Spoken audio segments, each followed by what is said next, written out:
Perdana Menteri Kanada Mark Carney memuji terbentuknya kemitraan strategis baru dengan negeri panda seusai menggelar pertemuan tingkat tinggi dengan Presiden China Xi Jinping di Beijing pada Jumat 16 Januari 2026.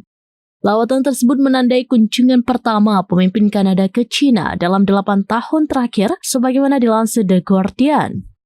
Dalam pertemuan di Aula Besar Rakyat Beijing, Carney menyatakan Kanada dan China memiliki peluang membangun kembali hubungan bilateral yang disesuaikan dengan dinamika global terkini.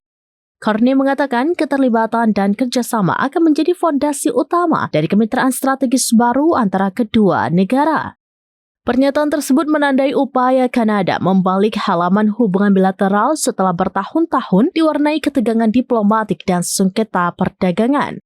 Namun Carney kini mendorong perubahan arah kebijakan luar negeri guna mengurangi ketergantungan ekonomi Kanada terhadap Amerika Serikat. Langkah tersebut diambil di tengah tekanan besar akibat kebijakan tarif agresif Presiden Amerika Serikat Donald Trump terhadap produk Kanada. Kunjungan kenegaraan Carney ke Beijing disebut sebagai hasil perhitungan diplomatik yang matang di tengah dampak perang dagang dengan Amerika Serikat.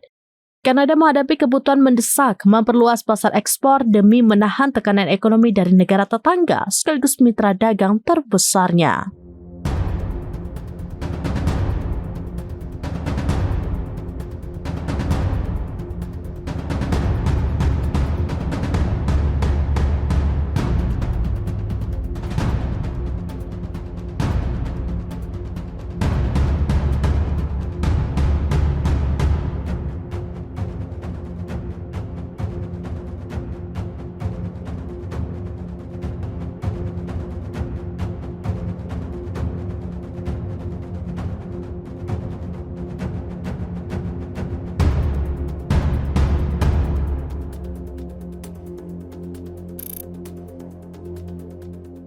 Download Tribun X sekarang, menghadirkan lokal menjadi Indonesia.